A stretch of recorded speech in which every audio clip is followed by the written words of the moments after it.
Thanks for joining me again for another story that almost mattered. Picture this: you're standing on Minnesota Street in New Ulm, Minnesota, on a crisp October morning in 1880. The air carries that familiar bite of approaching winter, and you can see your breath forming small clouds as you watch horse-drawn wagons carrying the last of the wheat harvest to the Eagle Mill. Your town of 2,500 souls sits perched on a slight rise above the Minnesota River, looking deceptively peaceful in the amber light. The Winona and St. Peter Railroad tracks gleam in the distance, your lifeline to the outside world. You have no idea you're about to live through what will become known as the Black Winter, a season so brutal it will push your community to the absolute edge of human endurance. You probably won't survive this, at least not with your sanity intact. So before you get comfortable, take a moment to like the video and subscribe, but only if you genuinely enjoy what I do here. And hey, drop a comment letting me know where you're listening from and what time it is there. I love seeing how this story reaches people across different time zones. Now dim the lights, maybe turn on a fan for that soft background hum, and let's ease into tonight's journey together. You're bundling up in your wool coat, heading out to check on your small potato crop one more time before the ground freezes solid. The October 6th edition of the New Ulm Review sits folded in your pocket, filled with cheerful stories about goose hunting and upcoming dances at Turner Hall. Editor Joseph Bob Letter has written about the joys of getting up early to hunt geese, though he admits his main experience was just loud, chattering teeth. You chuckle at his honesty. Hunting in Minnesota requires a special kind of masochism. The town around you hums with typical autumn activity. The courthouse stands solid and imposing while the various churches, Catholic, Methodist, Lutheran, prepare for harvest celebrations. Turner Hall, that cornerstone of German-American culture, recently hosted a gymnastic exhibition that lasted until 2 in the morning. People still talk about the 9-year-old boys who amazed everyone with their violin skills. It's the kind of community where everyone knows their neighbors, where social events matter, and where survival depends on pulling together. But something feels different this year. The geese are flying south earlier than usual, and the old-timers mutter about signs in the sky. You notice ice forming on water troughs sooner than expected, and the wind carries a sharper edge. Modern meteorologists would later confirm that a massive Arctic air mass was building in Canada, preparing to unleash unprecedented cold across the northern plains. But you don't have weather satellites or computer models. You only have instinct, and your instinct whispers that trouble is coming. The railroad has become your town's economic heartbeat since arriving in 1872. It crosses the Minnesota River at St. Peter, then pushes west through your community before continuing toward the prairie settlements. Trains bring mail supplies and connection to the broader world. The depot buzzes with activity as grain shipments head east and manufactured goods arrive from distant cities. You take this reliability for granted, never imagining that nature could simply stop it all. Your potato patch sits just outside town, those tubers your insurance against hunger during the long winter months. Potatoes store well in root cellars, providing crucial nutrition when fresh food becomes scarce. Many families depend on their potato crops as much as their wheat or corn. You brush dirt from a few test potatoes, satisfied they're nearly ready for harvest.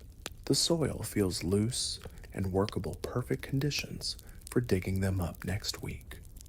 October 13th brings grimmer news in the review. Scarlet fever, diphtheria, and tuberculosis stalk your community like invisible predators. Public funerals have been prohibited to prevent disease, spread a stark reminder that death lurks everywhere in 1880s America. Medicine offers little protection against these killers, and winter's approach means more people crowded into poorly ventilated spaces where disease spreads easily. You say extra prayers for your family's health, knowing that surviving winter isn't just about staying warm and fed. The first warning arrives on October 15th, though you don't recognize it as such. The morning starts with cold rain that feels normal enough for mid-October. You're probably finishing breakfast when the rain begins changing to snow, the flakes growing larger and more insistent. The wind picks up howling around your house with increasing fury.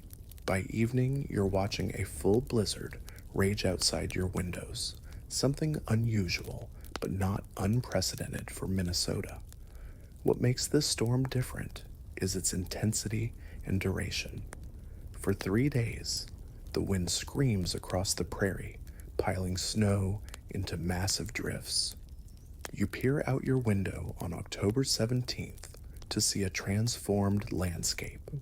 Every pond in town has frozen solid thick enough to support the weight of smaller boys who are already testing the ice.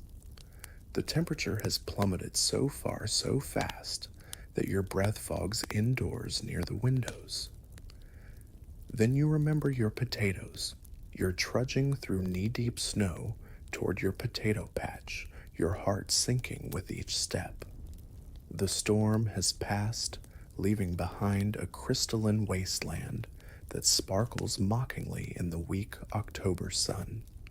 Your boots crunch through the crusted surface, and you can already see the dark, wilted tops of your potato plants poking through the white blanket like tiny tombstones.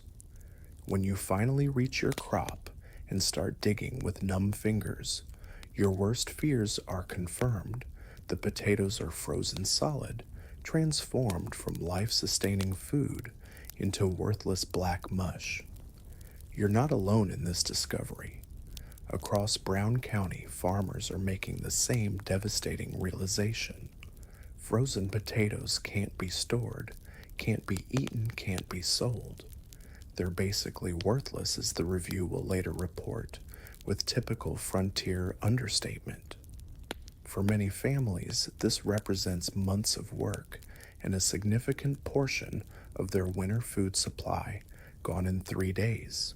Modern agricultural science would explain that potatoes freeze at around 30 degrees Fahrenheit, turning their cellular structure into an inedible mess.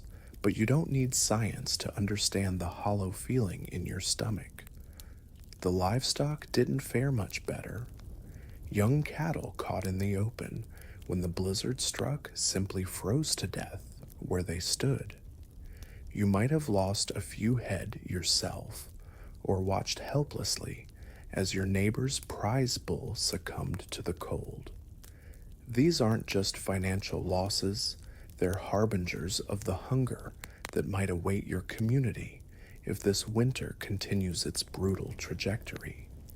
Historians still argue whether the cattle deaths were primarily due to the sudden temperature drop or the inability to find adequate shelter, but the result remains the same dead animals scattered across the landscape like grim punctuation marks.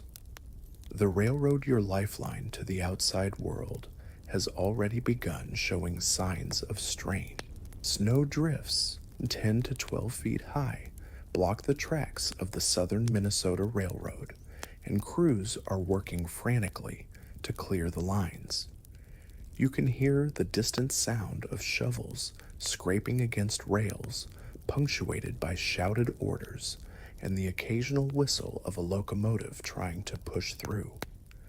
The men work in shifts, their faces red with cold, and effort creating temporary channels through the white mountains that nature keeps trying to refill. Meanwhile, up in Duluth, the storm has unleashed its fury on Lake Superior. Massive waves crash against the harbor, washing away railroad property and anything else within reach. The Great Lakes can generate waves as tall as ocean swells during severe storms, and this early blizzard has awakened the water's winter rage. You might not see those waves from your inland town, but their destructive power ripples through the entire regional transportation network that keeps your community alive. By October 27th, you're reading political coverage in the Review, trying to find normalcy in the upcoming elections. Turner Hall will host a joint discussion conducted entirely in German, a reminder that your community maintains strong ties to the old country while building new American lives. Politics offers a temporary distraction from the weather, but even the newspaper can't ignore the continuing crisis. Crews have finally broken through the snow blockade to reach Marshall, though the Marshall paper reports 15-foot-high snowdrifts on the main business streets. 15 feet, that's higher than most single-story buildings. The human cost becomes tragically clear when news arrives of an immigrant family found frozen to death just 6 miles from Springfield. You don't know their names, their ages, or their dreams, but their fate haunts your community. These weren't unprepared travelers caught off guard. They were settlers like yourselves, people who understood prairie winters, but got overwhelmed by this storm's unprecedented ferocity. Their deaths serve as a sobering reminder that survival isn't guaranteed, even for those who think they know what they're doing. November brings a brief respite as the cold moderates and snow begins melting.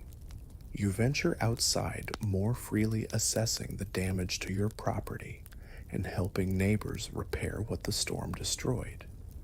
The Review reports that stock losses in Redwood and western Brown counties were quite destructive newspaper code for devastating. You're probably attending funerals for both people and animals, the kind of grim ceremonies that mark the transition from autumn optimism to winter realism. Politics provides another distraction when James Garfield wins the presidency with Chester A. Arthur as his vice president.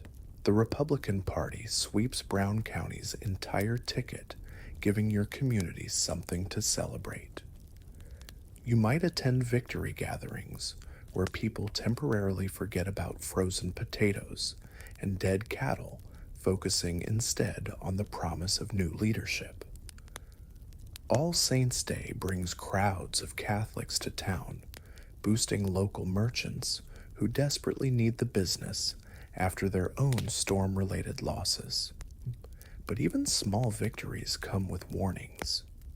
Woodpiles throughout New Ulm are being attacked by thieves in the middle of the night, a crime that would seem petty in normal times, but represents genuine desperation when fuel means survival. You start checking your own wood supply more carefully, maybe even standing guard on particularly cold nights. The social fabric that normally holds your community together is already showing stress fractures, and it's only November. The waterfall population has begun migrating southward, a natural phenomenon that old-timers read like tea leaves. Birds and animals often sense weather patterns before humans do, and their early departure suggests they know something you don't. You watch flocks disappear into the southern sky with growing unease, wondering if you should follow their example. But this is your home, your life, your investment in the American dream. you're not running anywhere. Another snowstorm strikes on November 4th, and you're starting to recognize the pattern: brief hope, followed by renewed assault. The November 10th review calls it light snow, though the wind makes it feel anything but gentle. Apples become a hot commodity as people stock up on anything that might provide nutrition during the long months ahead. Hundreds of barrels arrive from Michigan, their crisp sweetness a reminder of abundance before the world turned white and hostile. You're standing on Minnesota Street in early December, marveling at how beautiful death can look when it's wrapped in pristine white. The snow has transformed New Ulm into something resembling a fairy tale, if fairy tales included the constant threat of freezing to death. Drifts rise 8 to 10 feet along the main thoroughfare, creating tunnels and canyons where sidewalks used to exist. Children play King of the Mountain on these snowy peaks, their laughter echoing off the crystalline walls, while you worry about the weight pressing down on your roof. The December 8th edition of the review calls the latest snowfall beautiful, while admitting the accompanying wind made it decidedly disagreeable to be outside. That's frontier journalism for you, always finding a silver lining while acknowledging you might die from exposure. You've learned to read between the lines of such cheerful reporting, understanding that disagreeable means potentially lethal in newspaper speak. The wind doesn't just blow here, it cuts through your heaviest coat like it's made of paper, searching for any gap in your defenses. Desperation is spreading faster than the snow.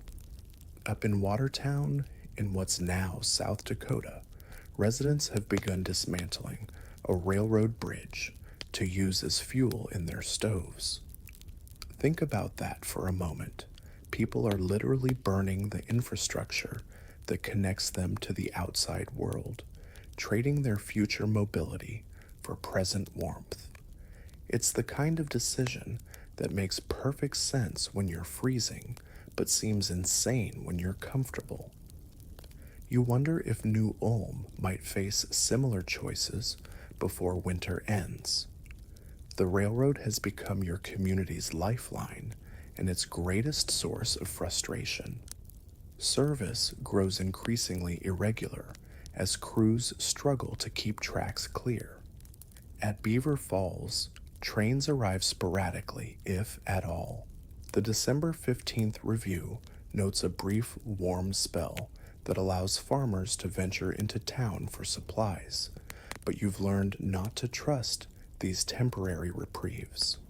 Winter is just catching its breath before the next assault. Ice harvesters work frantically along the Minnesota River, cutting massive chunks from the frozen surface for next summer's use. Before refrigeration, ice was literally money, a commodity that could preserve food and provide cooling during sweltering prairie summers. You might join these crews using long saws to carve blocks weighing hundreds of pounds each. The work is backbreaking, but ice represents hope for the future, assuming you survive to see it. Christmas preparations begin with merchants filling their stores with oysters, new goods, and Christmas trees. Oysters in landlocked Minnesota might seem odd, but they arrive packed in ice via railroad, a delicacy that proves your connection to coastal abundance. The Christmas trees come from northern forests, their pine scent a welcome change from the constant smell of wood smoke and unwashed bodies. You're probably saving money for small gifts, determined to maintain holiday traditions despite the circumstances. But even Christmas shopping becomes dangerous. In Tracy, 380 passengers crowd onto a train heading back east. People who've decided Minnesota winter isn't worth the risk. Their train derails near Cortland, just east of New Ulm, when a broken journal causes several cars to overturn. Only the engineer is seriously injured, but the accident includes a delegation of Cheyenne chiefs heading to Washington for treaty negotiations. One chief expresses his disgust with this new means of travel, probably wondering why anyone would choose trains over horses in such conditions. The human cost continues mounting. A railroad worker walking on the Redstone Bridge gets swept off by a passing locomotive with a snowplow falling 20 feet into a snowdrift below. He survives, but others aren't so lucky. A woman south of Iberia loses her way and freezes to death, as does a young man in Sibley County. These aren't statistics. They're your neighbors, people whose names you know, whose families attend the same churches and shop at the same stores. Fuel becomes the obsession that dominates every conversation. The December 22nd review reports that many New Ulm residents are switching to coal-burning stoves due to wood shortages. You watch railroad cars filled with wood pass through town heading for prairie communities further west that are even more desperate than yours. There's bitter irony in watching your salvation roll past your window, destined for people who bid higher or screamed louder for help. The Christmas blizzard strikes on December 26th, as if nature wants to mock your holiday celebrations. The December 29th review describes how this latest storm shuts down rail service again, but also notes that residents somehow managed to hold a Christmas ball and distribute presents to children. This is the frontier spirit at its finest, dancing while Rome burns, or in this case, while Minnesota freezes. You might have attended that ball whirling around Turner Hall while snow piled against the windows and wind howled like demons. Shipping grain and flour becomes nearly impossible due to lack of railroad cars. The latest blizzard requires 3 engines and a full crew working an entire day just to clear the track between Sleepy Eye and New Ulm. You're witnessing the breakdown of the transportation network that makes modern life possible, watching civilization retreat before nature's assault. Historians still argue whether the railroad companies were adequately prepared for such extreme weather, but preparation seems irrelevant when facing the impossible. Some farmers cheat when selling wood using creative measurements to maximize profits from desperate buyers. The same farmers demand honest treatment when purchasing their own groceries, creating a cycle of mistrust that threatens community bonds. You might fall into this trap yourself, justifying small deceptions as necessary for survival while condemning others for the same behavior. Moral flexibility becomes a survival skill when winter strips away the luxury of absolute honesty. Another snowstorm hits on December 29th, and you're starting to lose track of individual storms.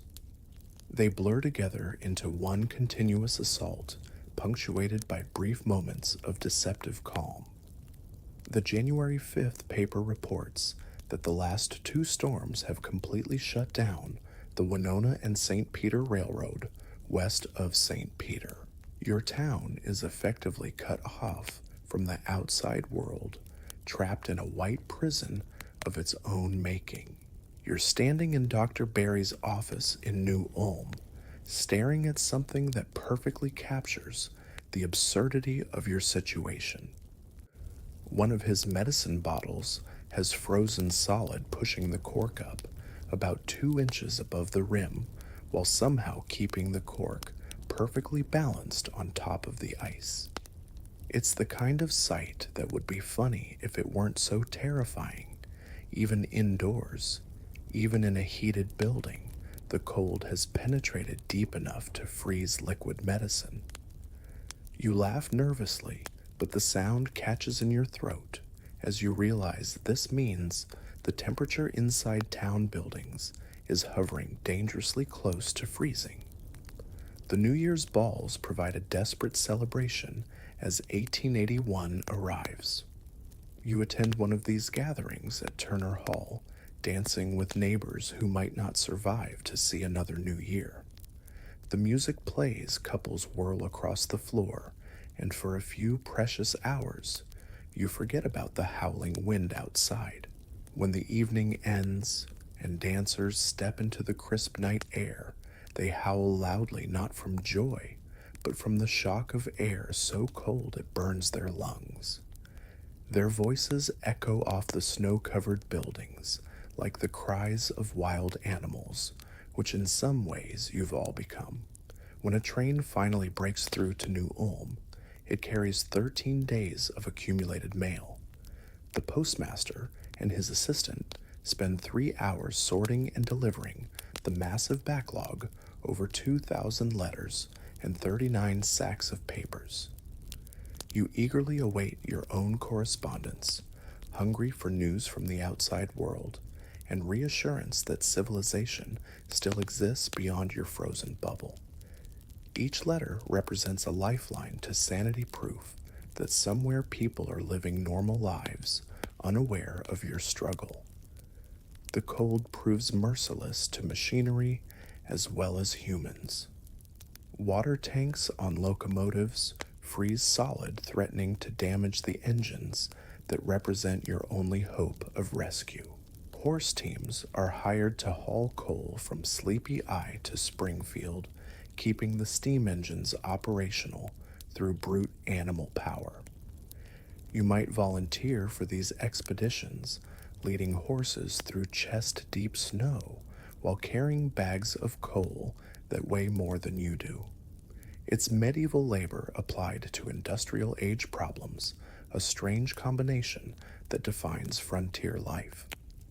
One New Ulm resident gets too close to the action when railroad crews take a run at a particularly stubborn drift.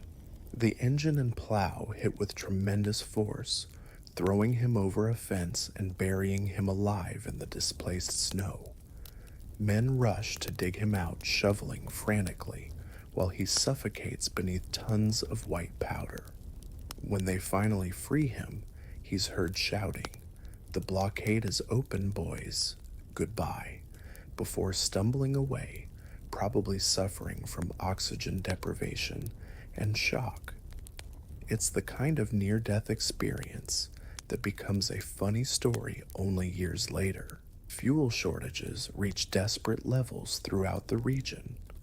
The January 12th review reports that farmers in southwest Brown County are burning hay to stay warm, hay that should be feeding their livestock through the winter. You're watching people consume their spring hopes for immediate survival, trading tomorrow's prosperity for tonight's warmth. The Winona and St. Peter Railroad struggles particularly hard to keep tracks clear between Oshawa and St. Peter, employing hundreds of men in a losing battle against nature's determination.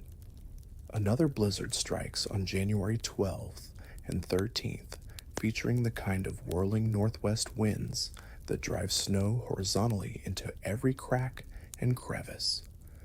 The January 19th review describes sundogs visible in the sky, those ethereal light phenomena that appear during extreme cold. You might see these yourself, rainbow-colored spots flanking the sun like celestial guardians. Modern meteorology explains them as ice crystals refracting light, but to you they're either good omens or bad ones, depending on your superstitious tendencies. The town of Canby loses railroad service for 12 consecutive days after one blockade transforming it into an isolated island surrounded by white ocean. You try to imagine the psychological pressure of such complete isolation, no mail, no supplies, No contact with the outside world. Wood thieves become bolder, stealing from a schoolhouse near Clear Lake, targeting the fuel that children need to stay warm while learning. Education becomes a luxury when survival is at stake. A 3 day storm from January 20th to 22nd brings the community together in unexpected ways. The January 26th review describes a Masonic ball held at Turner Hall where dancing continued into the early morning hours. You're probably attending partly for entertainment, but mostly for the shared body heat of dozens of people crowded together. These gatherings become essential for mental health, proving that humans can maintain social bonds even while facing extinction. The railroad companies fight back with increasing desperation. The Chicago and Northwestern Railroad claims they're doing everything possible to keep lines open, though the elements work against them.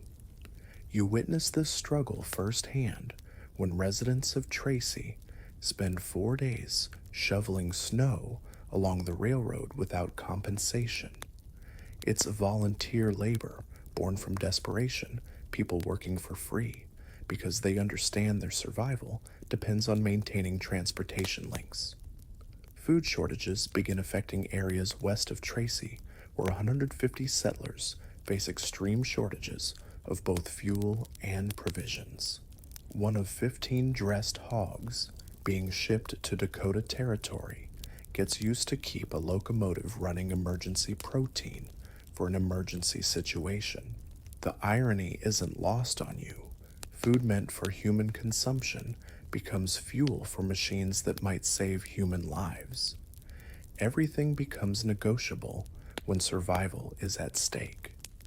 Citizens of Sleepy Eye join the railroad clearing efforts, adding 150 more unpaid volunteers to the workforce. You might join them grabbing a shovel and joining the human chain that passes chunks of snow from track to trackside. The work is backbreaking, but it provides purpose and hope. Each shovelful represents a small victory against the winter that threatens to bury your entire way of life. But nature isn't finished with you yet. Another snowstorm strikes on January 30th and 31st, and you're starting to recognize the pattern: brief hope followed by renewed assault. The February 2nd review reports heavy snowfall that takes another toll on the railroads. About 90 citizens of New Ulm join the shoveling mania, though progress remains temporary. Wind causes continual drifting that fills cleared spots, almost immediately creating a Sisyphean task that defines your entire winter experience. Historians still argue whether the railroad companies could have better prepared for such extreme weather, but preparation seems irrelevant when facing the impossible. You're living through something unprecedented, a winter that pushes beyond normal survival strategies into uncharted territory where improvisation becomes the only skill that matters. You're awakening on February 6th to discover that the world has disappeared. The snowstorm that began 3 days ago has buried New Ulm so completely that your town resembles an Arctic research station more than a Minnesota settlement. When you peer out your window, you see nothing but white walls rising past the glass. Your house has become a cave with snow for walls. The February 9th review will call this the worst snowstorm the oldest New Ulm settlers had ever seen, and you believe every word because you're living it. Minnesota Street. The main artery of your community has vanished beneath drifts 8 to 10 feet deep. You can walk from second-story windows directly onto the snow without fear of falling, though you'd better hope the surface holds your weight. The familiar landscape of your town has transformed into an alien wilderness where buildings peek out like islands in a frozen sea. Children who were playing on snow mountains last month now build forts with walls thick enough to stop bullets if bullets were your primary concern instead of hypothermia.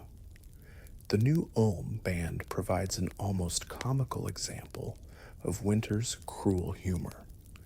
These musicians were traveling to perform in Sleepy Eye when they got lost in the dark, eventually finding a house where they could shelter for the night.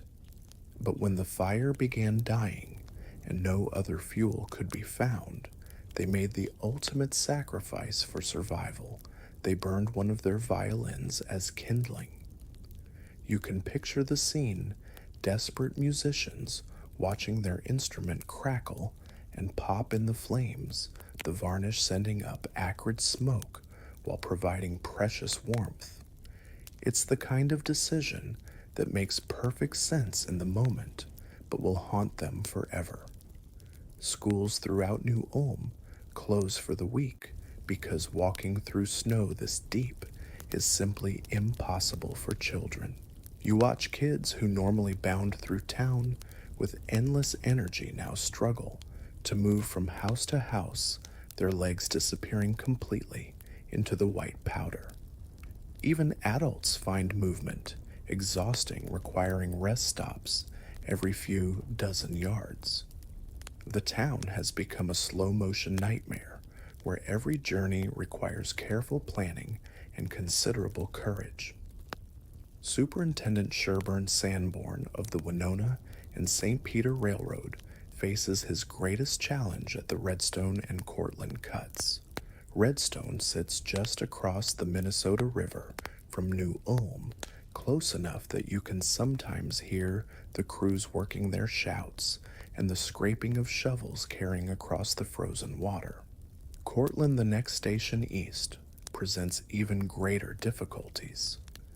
These cuts, artificial channels carved through hills for railroad tracks, have become snow traps that collect drifts like massive funnels.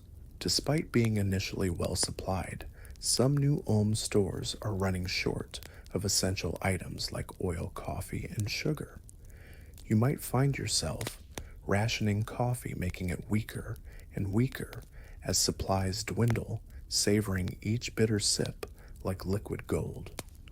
Oil for lamps becomes precious when daylight hours are short and evenings stretch endlessly. Sugar, that simple comfort that makes frontier life bearable, disappears from shelves, while store owners apologize helplessly to desperate customers. Wood continues accumulating in certain areas while remaining scarce in others. Mankato is described as one vast wood yard, as supplies pile up there, unable to reach destinations further west. You can picture railroad cars loaded with salvation sitting motionless in distant yards while you burn furniture to stay warm. The irony is maddening abundance exists, but transportation networks have collapsed so completely that it might as well be on the moon. Teams of horses are hired to transport passengers between points where trains can't operate, creating a strange hybrid of 19th century transportation methods. You might pay for a carriage ride that would have seemed old-fashioned before the railroad arrived, bouncing through snow-covered countryside while horses struggle with each step. These journeys take hours where trains once traveled in minutes, assuming you can find drivers willing to risk their animals' lives. At Springfield, a correspondent notes that visibility has dropped so dramatically he can't see his neighbor's house. You experience this yourself when stepping outside the world has shrunk to a few feet in any direction, creating a claustrophobic bubble where familiar landmarks vanish completely. It's like being trapped inside a snow globe, except the globe is your entire universe, and someone keeps shaking it. By mid-February, The temperature has plunged to 15 degrees below zero, and you're learning that there's a significant difference between regular cold and the kind of cold that makes your breath freeze instantly. The review reports that merchants along Minnesota Street have made progress clearing snow by hauling it away, with horse teams creating narrow canyons between towering walls. But one enterprising business owner takes a different approach. Instead of removing the snow, they carve out a saloon inside a giant drift, creating what might be the world's first ice bar. Property tax payments slow to a crawl as rural farmers can't reach town to conduct business. You understand this delay because you've seen the conditions outside of New Ulm roads that exist only in memory buried beneath snow that would swallow horse and rider alike. The normal rhythms of commerce and government have stopped leaving your community operating on emergency protocols that nobody bothered to write down. When a train finally breaks through after being blocked for nearly 2 weeks, it carries 13 days of accumulated mail, over 2,000 letters, and 39 sacks of papers. You remember the last time this happened, but it's becoming a regular occurrence. The postmaster and his assistants work for hours sorting the backlog, and you wait eagerly for any word from the outside world. Each letter represents proof that civilization continues beyond your frozen bubble. Farmers continue demanding inflated prices for wood and hay, taking advantage of desperate townspeople who need fuel to survive. You might resent these price increases, but you also understand the farmer's position. They're risking their lives to bring supplies to town, and they have their own families to protect. The normal rules of fair pricing collapse when survival is at stake, creating moral dilemmas that would never arise in comfortable times. Regional cooperation becomes essential for survival. At Walnut Station, which will later become Walnut Grove, residents burn the town flagpole hitching posts and stable materials as fuel. You hear stories of such desperate measures and wonder when New Ulm might face similar choices. 2 town residents trying to return from Mankato have to board their horses in Judson Township and walk the remaining 17 miles through snow that reaches their chests. The railroad employs about 500 men in snow clearing operations, creating a small army of workers armed with shovels instead of weapons. You might join this force, becoming part of the largest manual labor project in regional history. Historians still argue whether this massive workforce was efficiently organized, but efficiency seems less important than the simple determination to keep fighting against impossible odds. You're standing in your kitchen on a surprisingly warm February morning, watching icicles drip from your eaves and allowing yourself to believe that maybe, just maybe, winter is finally loosening its grip. The review mentions that temperatures have warmed briefly, and you can actually feel the difference. Your house doesn't creak quite as much, your breath doesn't fog as dramatically, and for the first time in months, you're not constantly shivering. But you've learned not to trust these teases. Sure enough, temperatures drop well below zero again within days, reminding you that hope can be as dangerous as despair when you're fighting for survival. Tragedy continues stalking your region with relentless efficiency. The St. Peter Tribune reports another death from cold this time, a drunken man in southern Renville County who made the fatal mistake of trying to navigate winter weather while impaired. You know, alcohol creates a false sense of warmth while actually making hypothermia more likely, but desperate people make desperate choices. 3 families have moved into one house using the other buildings as fuel, a harsh mathematical equation where shelter equals firewood equals continued existence. The local newspaper at Lamberton has shut down entirely, unable to find fuel to keep operating. You realize this means entire communities are losing their connection to news and information, becoming isolated islands in a sea of white. At Walnut Grove, residents burn corn as fuel, consuming next year's seed grain for tonight's warmth. It's the kind of decision that makes perfect sense when you're freezing, but guarantees hardship when spring arrives, if spring arrives.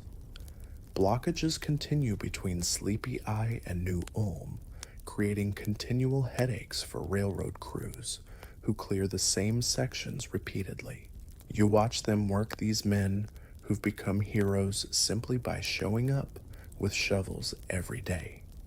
Schools in Sleepy Eye shut down when they run out of fuel to heat buildings, reminding you that education is a luxury when survival is at stake.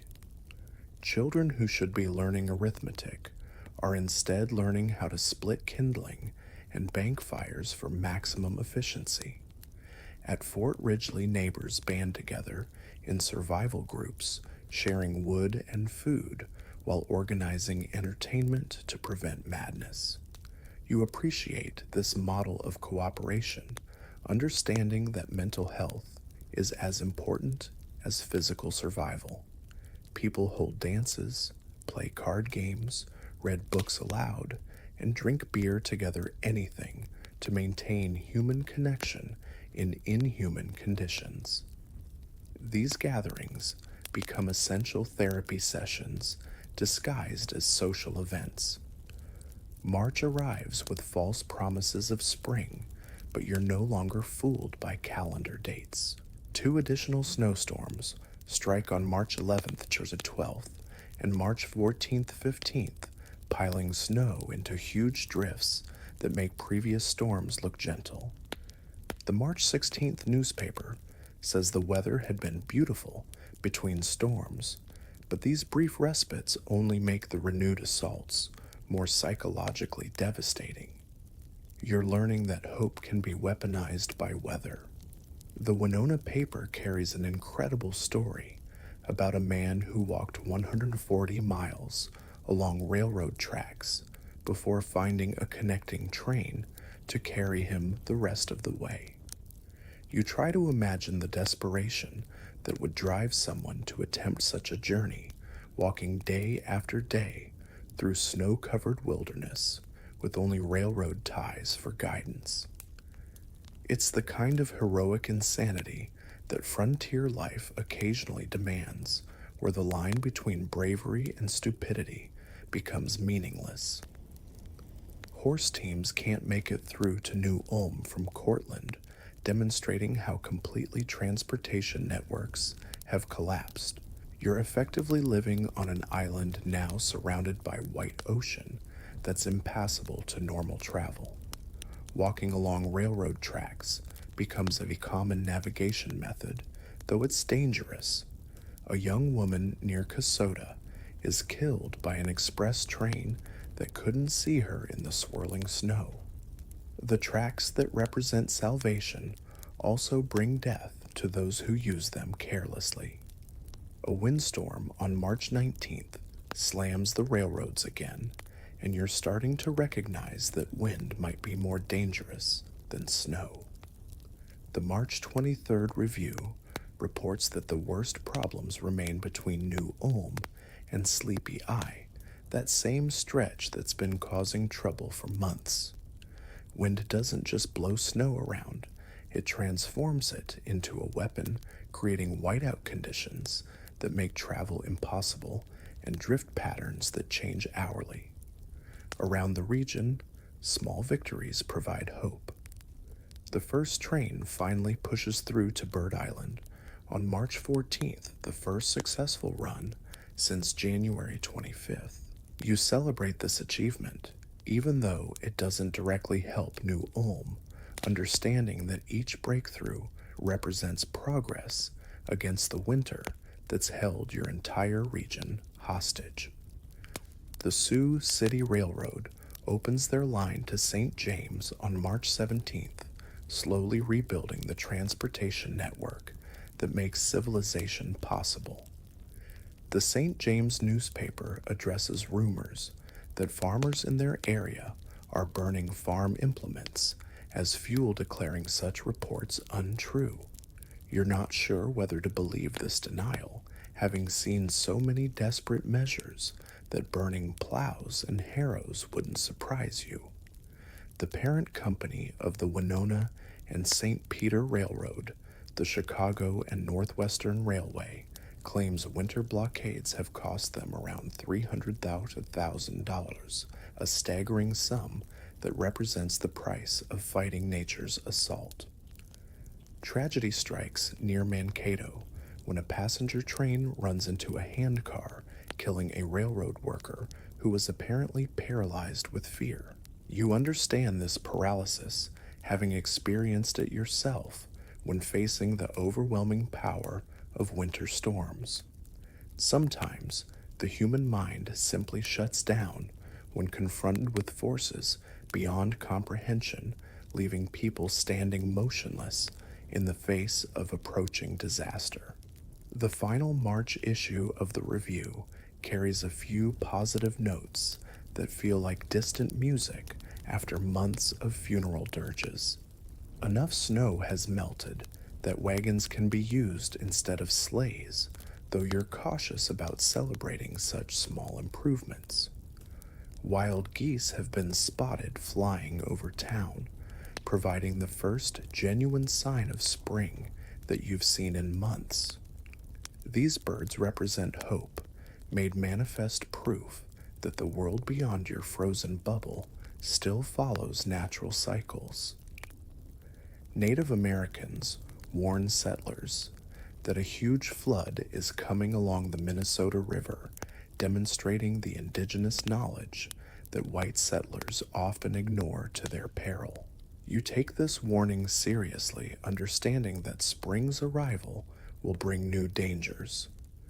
The railroad still hasn't broken through the blockade to Marshall, but men work actively to dig out the massive drifts that have accumulated over months of storms. One young lady in Marshall shows true Minnesota spirit by walking 15 miles on snowshoes just to visit friends, demonstrating the kind of determination that defines frontier character. Near Fulda, residents build snowboats with sails and skis, creating vehicles that can travel across the frozen landscape. One boat reportedly covers 32 miles in 3 hours, proving that human ingenuity can triumph over even the most challenging conditions. Historians still argue whether the indigenous flood warnings were based on scientific observation or traditional knowledge, but the distinction matters less than the accuracy of the prediction.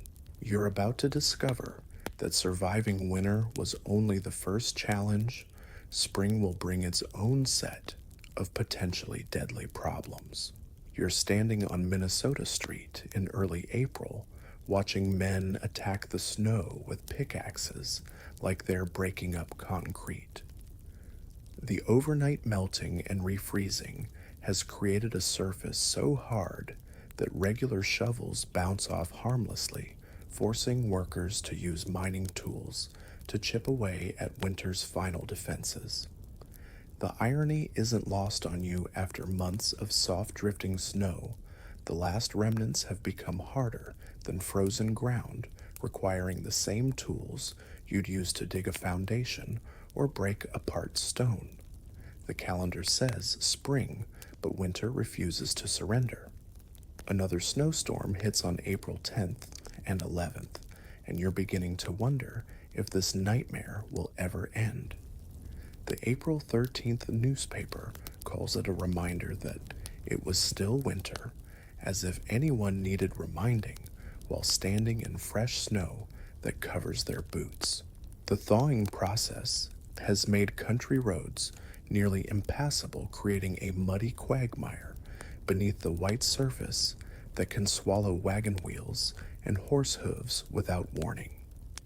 Near Lake Benton, a settler demonstrates the kind of vigilance that keeps people alive when nature turns hostile. During one of the storms, he hears his roof crack under the weight of accumulated snow. Rather than hoping for the best, he dresses warmly and spends the entire night shoveling snow off his roof, working continuously to prevent a collapse that would crush his family while they sleep. It's the kind of heroic mundanity that defines frontier survival, no glory, just grinding determination to keep death at bay. The Waseca Herald reports that numerous loads of freight are backed up in their town, waiting for blockades to be lifted throughout the region. You can picture these supplies sitting motionless in warehouses and railroad cars, tantalizingly close to the people who desperately need them. It's like watching food through a restaurant window. While starving, the abundance exists, but arbitrary barriers prevent access. Records kept at Fort Snelling confirm what you already know from lived experience. This has been a record year for snowfall. Military weather stations provide the official documentation for what your community has endured, transforming personal suffering into historical fact. Future generations will read these statistics without understanding the human cost behind each inch of recorded precipitation. At Fairmont, someone discovers a hog that has survived 45 days buried under a snowdrift. You marvel at this story, wondering how any living creature could endure such conditions. The hog's survival becomes a metaphor for your entire region, buried, forgotten, but somehow still alive beneath the white weight of winter. Just south of Worthington in northern Iowa, one drift stretches 8 miles long and 15 feet deep, creating a white mountain range where prairie should exist. Redwood Falls is finally freed from blockade on April 8th, and you celebrate this victory, even though it doesn't directly help New Ulm. Each successful breakthrough represents progress against the winter that has held your entire region hostage. The Lamberton Commercial reports that desperate men have carried off pieces of the railroad bridge over Pell Creek, using infrastructure as fuel, a decision that solves immediate problems while creating future complications. Despite the ongoing difficulties, towns throughout western Minnesota fill with strangers waiting for roads to be cleared. You notice these travelers in New Ulm, refugees from more isolated settlements who've abandoned their homes in search of safety. They crowd into hotels and boarding houses, sharing stories of survival that make your own hardships seem manageable. These people represent the human tide that flows towards safety when survival becomes uncertain. The first rain of spring falls on April 20th, and you step outside to feel water rather than snow hitting your face. It's a sensation you'd forgotten existed, this liquid warmth that promises renewal instead of death. The ice goes out on the Minnesota River at New Ulm on April 17th, a dramatic event that marks winter's official retreat. You might gather with neighbors to watch massive ice chunks tumble downstream, carrying away the frozen barriers that have isolated your community for months. A grand Easter ball is held on April 17th, complete with Easter eggs for all attendees. You attend this celebration with mixed emotions, relief that you've survived exhaustion from the ordeal, and cautious hope that normal life might resume. The blockade is cleared to Walnut Grove on Monday the 18th, slowly reconnecting the scattered communities that have been isolated islands in a white sea. The review's final April issue reports that the expected Great Flood is now raging along the Minnesota River, fulfilling the Native American predictions that many settlers had dismissed. You watch the water rise, understanding that spring brings its own dangers after winter's assault. The flood represents nature's final test. Surviving winter was only the first challenge, and now you must face the accumulated water from months of melted snow. To prevent future fuel crises, one company announces plans to erect and stock coal bins at numerous points along the Winona and St. Peter Railroad. You appreciate this forward thinking, though you wonder if any preparation could have prevented the suffering you've endured. The scale of this winter's assault seems beyond human planning, requiring responses that nobody could have anticipated. In freeing Marshall from its blockade railroad crews, experience a moment of pure frontier drama. One engine, while plunging into a snowdrift, suddenly hits a hidden lake of water beneath the snow. A huge wave crashes down on the workers, extinguishing the locomotive's fire and creating a scene that would be comical if it weren't so dangerous. The men scramble to relight the engine while soaked to the skin in below freezing conditions, their survival depending on their ability to restart the machine that represents their only way home.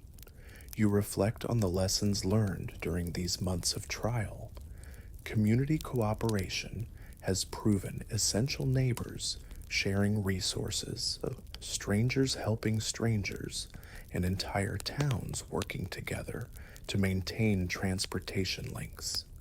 Individual heroism has mattered too, from the man who shoveled his roof all night to the woman who walked 15 miles on snowshoes to visit friends. The railroad companies have learned expensive lessons about winter preparedness, though whether they'll apply these lessons remains to be seen. The $300,000 cost reported by the Chicago and Northwestern Railway represents just one company's losses, and you suspect the true economic impact will never be fully calculated. More importantly, the human cost, the deaths, the suffering, the families torn apart by isolation can't be measured in dollars. Historians still argue whether better preparation could have prevented the worst suffering. But you understand that some forces exceed human ability to control or predict. This winter has taught you that survival depends on adapting to circumstances rather than controlling them, finding ways to endure when endurance seems impossible. Spring's arrival brings hope mixed with caution. You've learned not to trust weather, not to assume that normalcy will return automatically, and not to take for granted the complex systems that support civilized life. The trains are running again, the mail is moving, and the ice has broken up on the river, but you'll never again assume these things are permanent or guaranteed. You're watching a small army of exhausted men trudge through snow that reaches their waists, their faces red with cold and determination as they wage humanity's most desperate battle against nature. The railroad companies have assembled what amounts to a military force, 700 men working for the Southern Minnesota Railroad, alone wielding shovels instead of rifles in a war where the enemy is winter itself. You might have joined this workforce, becoming part of the largest manual labor project in regional history, armed with nothing but determination and the knowledge that your community's survival depends on keeping these iron lifelines open. The Chicago and Northwestern Railway faces staggering losses, with company officials estimating the winter blockades have cost them around $300,000, a sum that represents small fortunes in 1881 dollars. You can translate this into human terms: hundreds of thousands of dollars spent on wages for snow crews, replacement equipment destroyed by cold, and lost revenue from freight that never moved.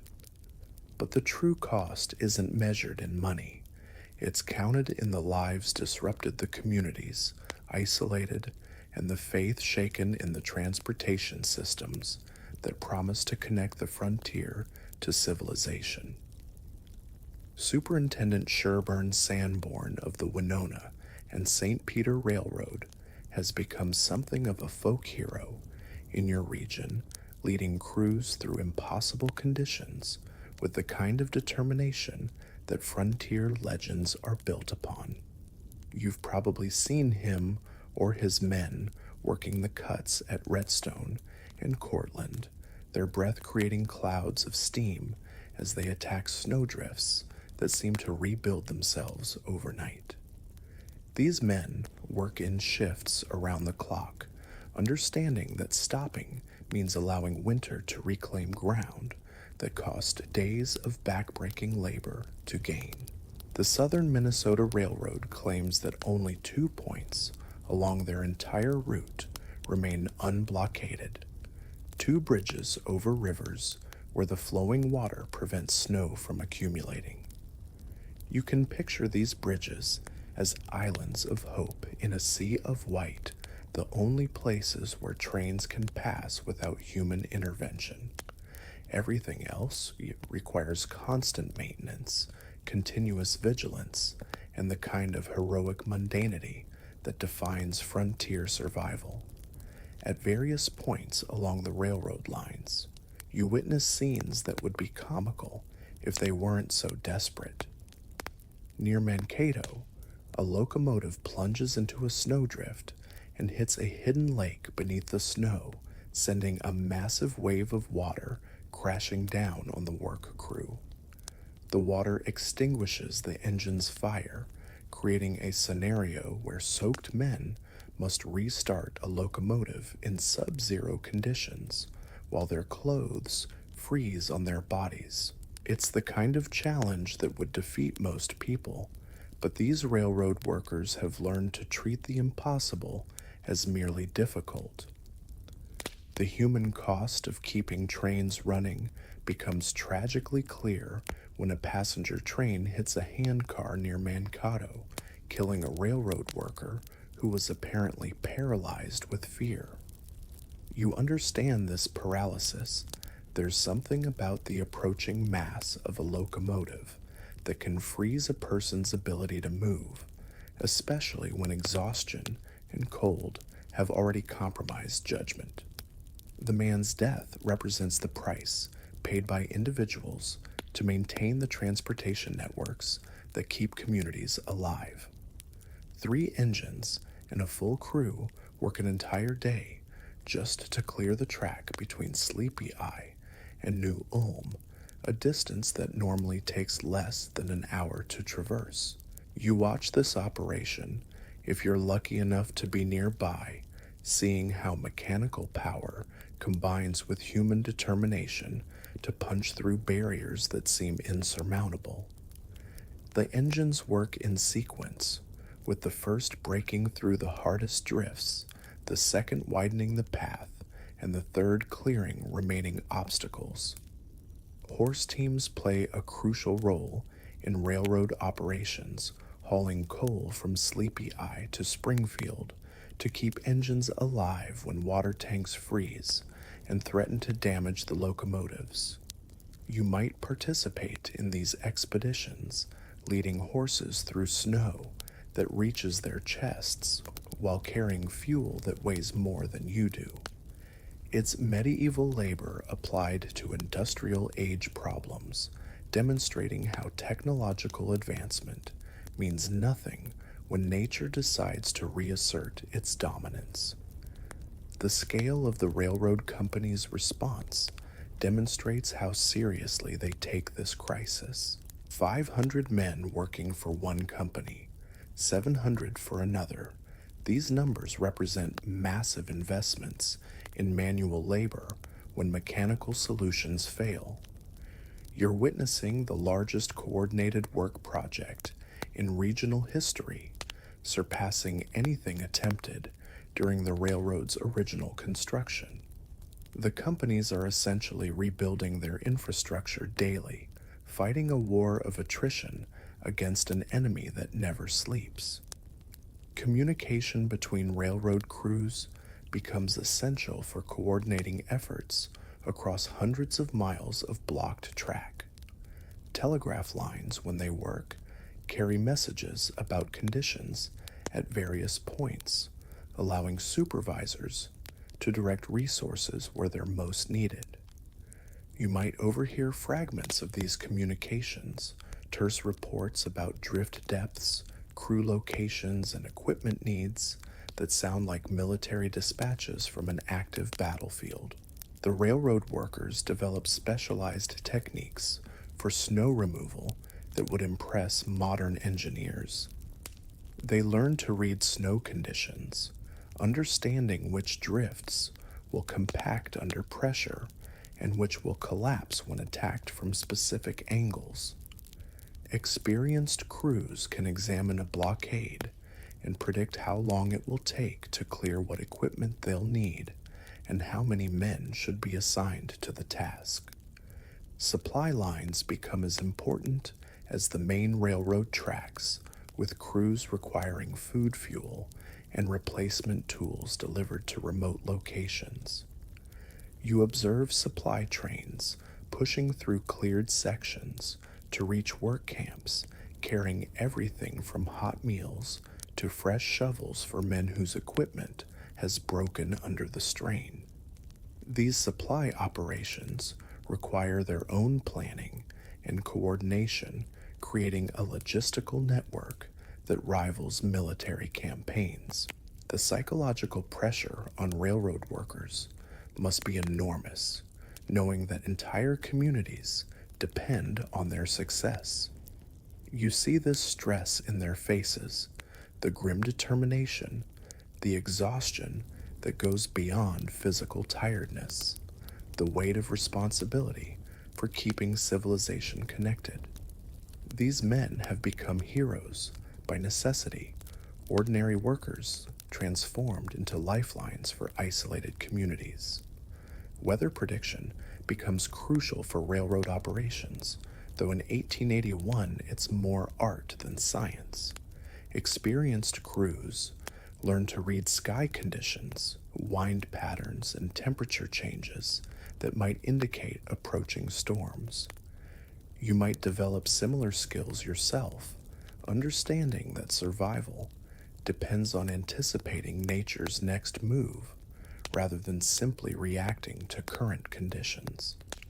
The railroad company's commitment to maintaining service, despite enormous costs and repeated failures, demonstrates the importance of transportation networks to frontier survival. Historians still argue whether this massive investment was economically justified, but you understand that some things transcend financial calculation. The railroads represent more than commerce. They're the lifelines that connect isolated communities to the larger world, the proof that civilization can survive even in the harshest conditions. You're descending into what might be the most surreal drinking establishment in American history, a saloon carved directly into a massive snowdrift on Minnesota Street. The proprietor, rather than hauling away the snow like his neighbors, has tunneled into the White Mountain and created a cozy underground tavern where the walls are literally made of ice and the floor is packed snow. You duck through the entrance, marveling at the ingenuity that transforms disaster into opportunity, where necessity becomes the mother of the strangest inventions. The air inside is surprisingly warm from body heat and oil lamps, creating a cave-like atmosphere that feels both primitive and oddly comfortable. This snow saloon represents the kind of creative adaptation that defines your community's survival strategy. When normal solutions fail, frontier ingenuity takes over, turning problems into possibilities. You raise a glass with neighbors who've become more than friends. They're fellow survivors in a shared ordeal that has stripped away social pretenses and revealed the essential human capacity for cooperation under extreme pressure.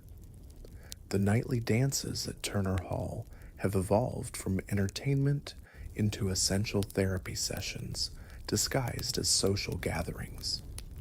You attend these events religiously, understanding that mental health requires more than just staying warm and fed.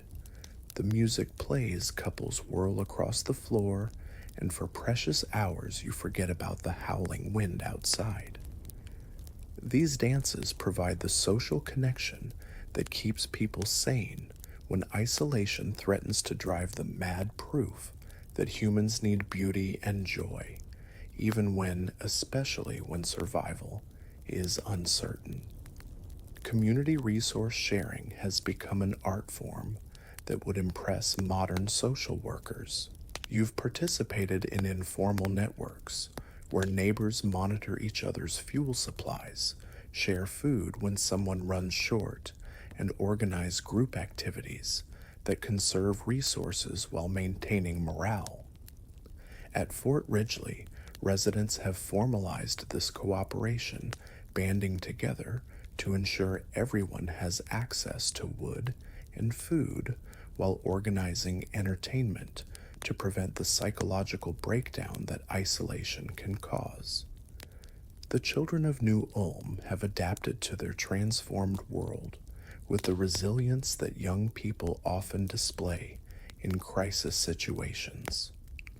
You watch them build elaborate snow forts with walls thick enough to stop cannonballs, create games that would be impossible in normal weather, and treat the snowdrifts as a giant playground rather than a death trap. Their ability to find joy in circumstances that terrify adults provides a crucial lesson about the human capacity for adaptation. Women in your community have taken on roles that would have been unconventional in peacetime, organizing food distribution networks, maintaining communication between isolated households, and providing the emotional support that keeps families functional under stress. You've seen mothers comfort grieving neighbors, wives organize community work projects, and daughters take on adult responsibilities when circumstances demand it. The frontier has always required flexible gender roles, but this winter has accelerated changes that might have taken years to develop normally. The sharing of skills becomes essential when professional services are unavailable. You've learned carpentry from neighbors who know how to repair storm damage, picked up basic medical knowledge from people with frontier doctoring experience, and taught others whatever specialized skills you possess. This informal education system creates a more self-sufficient community where multiple people can perform essential tasks instead of relying on single experts who might be unavailable during emergencies. Religious gatherings provide spiritual sustenance alongside the practical support that keeps people alive. You attend services at whichever church can maintain heat, finding comfort in familiar rituals that provide continuity when everything else seems chaotic. These gatherings transcend denominational differences, bringing together Catholics, Lutherans, and Methodists in shared recognition that survival requires both divine help and human cooperation. The mail delivery system, when it functions, becomes a crucial lifeline that connects your isolated community to the outside world. You eagerly await each delivery, hungry for news from family members in distant places and reassurance that civilization continues beyond your frozen bubble.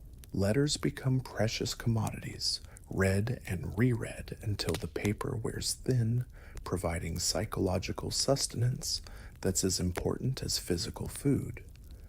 Local merchants who have demonstrated remarkable flexibility in adapting to changed circumstances, accepting alternative forms of payment when cash runs short, and extending credit to customers who might not survive to pay their debts. You've witnessed store owners organize group purchases to maximize buying power share inventory when supplies run low and provide informal banking services that keep the local economy functional despite transportation disruptions. The Turner Hall gymnastic exhibitions and concerts continue despite the harsh conditions, proving that cultural activities remain important even when survival is uncertain. You attend these performances, appreciating the skill required to maintain artistic pursuits while fighting for basic survival. The 9-year-old boys who amazed audiences with their violin skills earlier in the winter represent the determination to preserve civilization's finer aspects even under primitive conditions. Card games, reading circles, and storytelling sessions provide entertainment that requires no fuel beyond human imagination. You participate in these activities, understanding that mental stimulation prevents the psychological deterioration that can occur when people focus solely on survival. These gatherings create small islands of normalcy in an ocean of crisis, reminding everyone that they're still human beings with needs beyond food and warmth. The informal communication network that develops among neighbors becomes more efficient than official channels carrying news about road conditions, supply availability, and family welfare faster than any organized system could manage. You participate in this network, sharing information you've gathered while collecting intelligence that might affect your own survival. These conversations blend practical information with emotional support, creating bonds that will outlast the winter. Beer drinking and social alcohol consumption play important roles in community bonding, providing liquid courage for facing another day and social lubrication for gatherings that might otherwise be too tense to enjoy.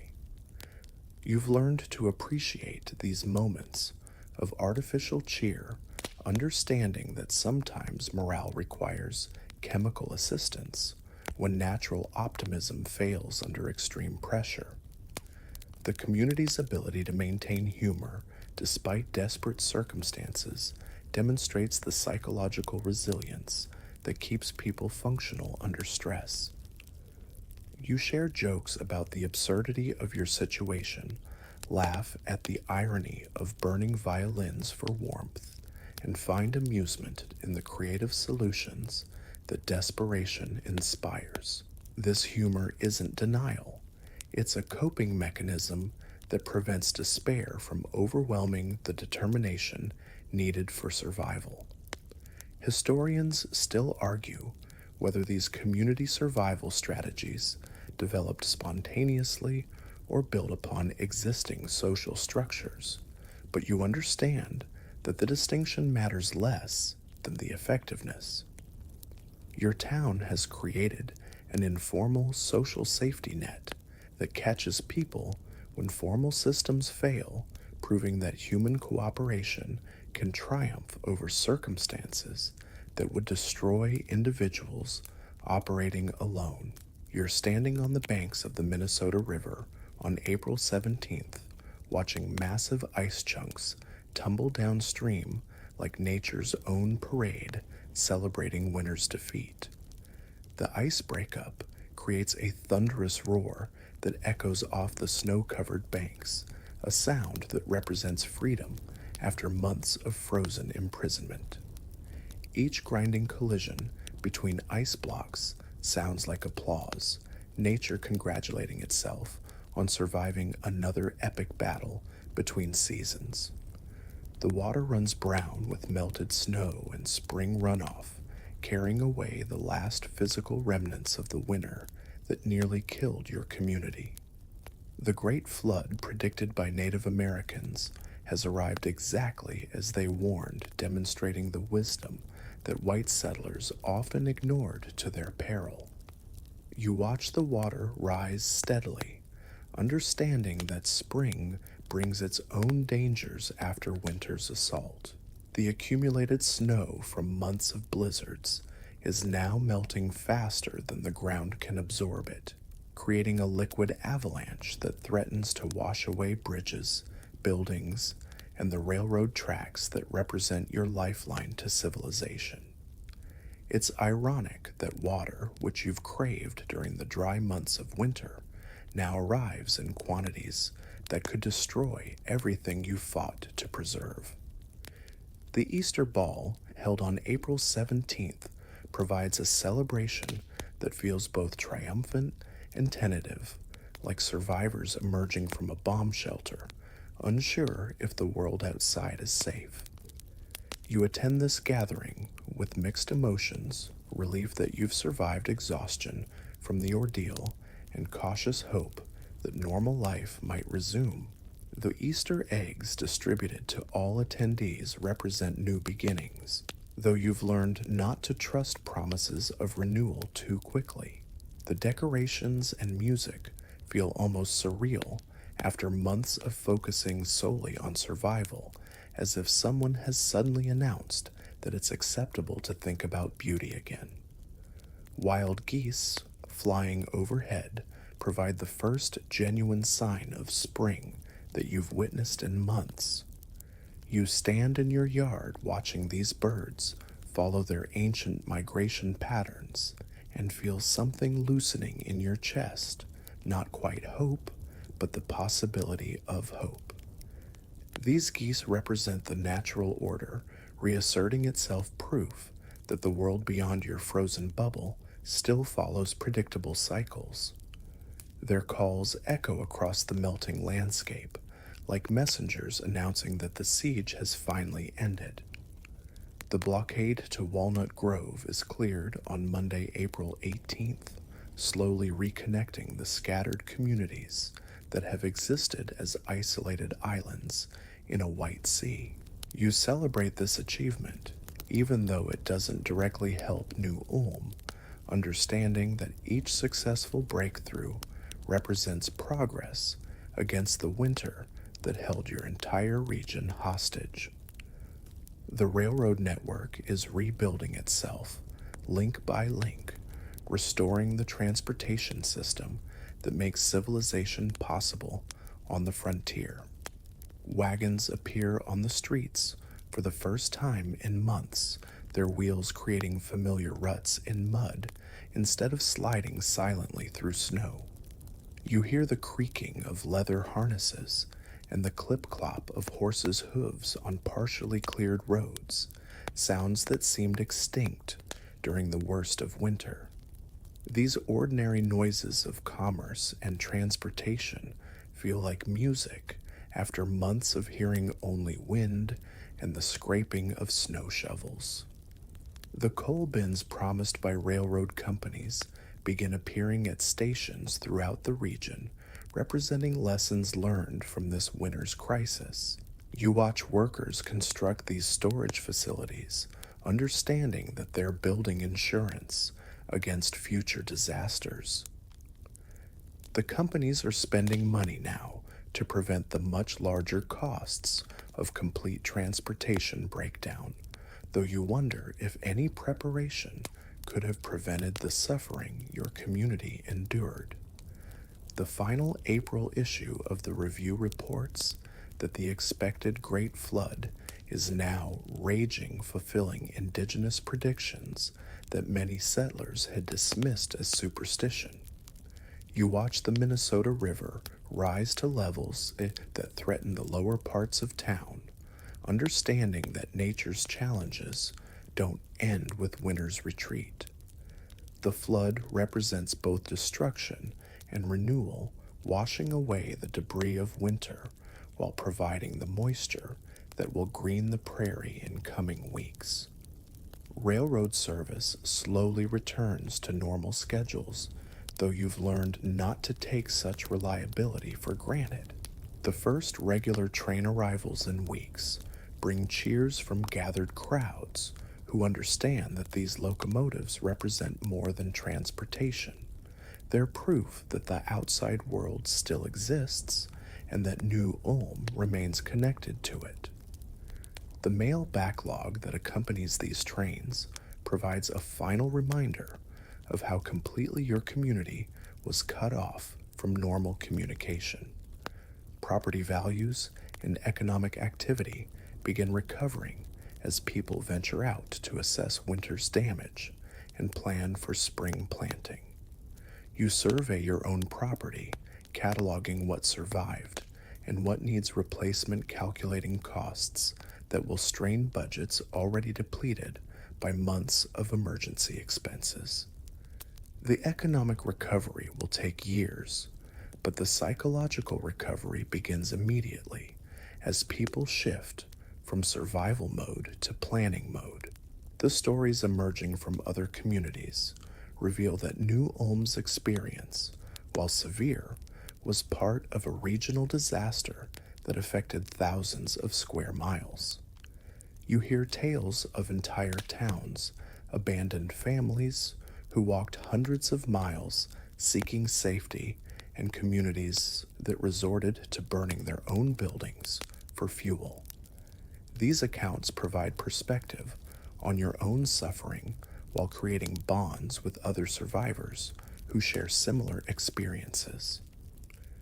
Children begin playing outdoors again, their laughter mixing with the sounds of melting snow and running water. You watch them rediscover games that were impossible during winter's grip, seeing in their resilience a model for your own recovery. Their ability to transition from survival to joy provides hope that normal life might indeed return, though you suspect it will be a new normal shaped by the lessons learned during months of crisis.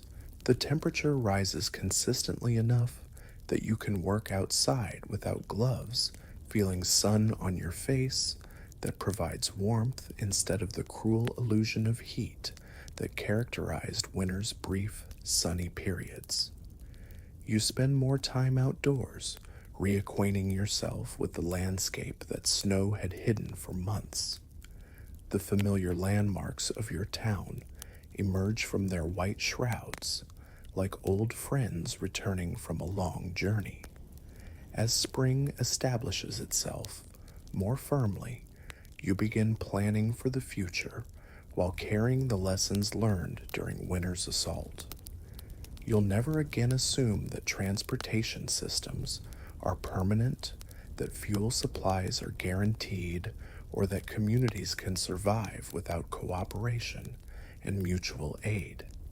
The experience has changed you, leaving you simultaneously more cautious and more confident, wary of nature's power, but proud of human resilience.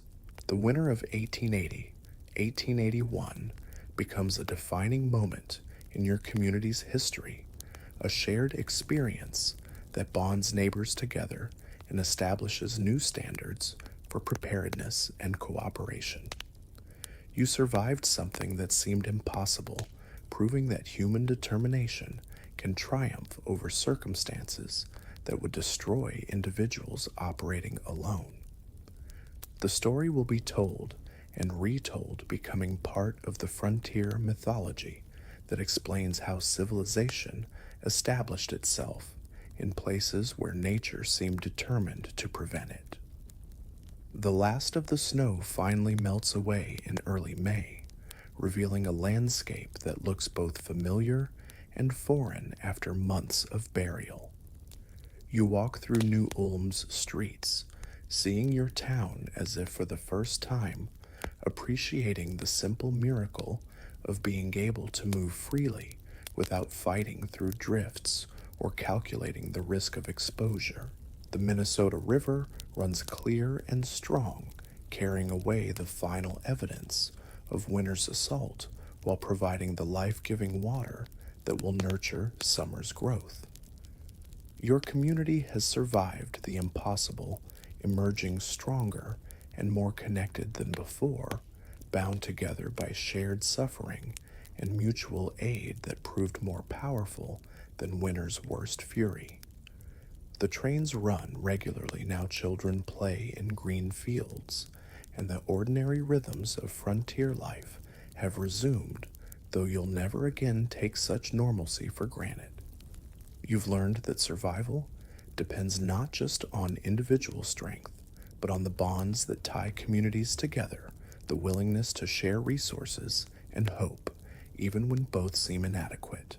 The winter of 1880-1881 is ended, but its lessons will guide your community through whatever challenges the future might bring, a testament to the human capacity for endurance, cooperation, and hope in the face of nature's most relentless assault.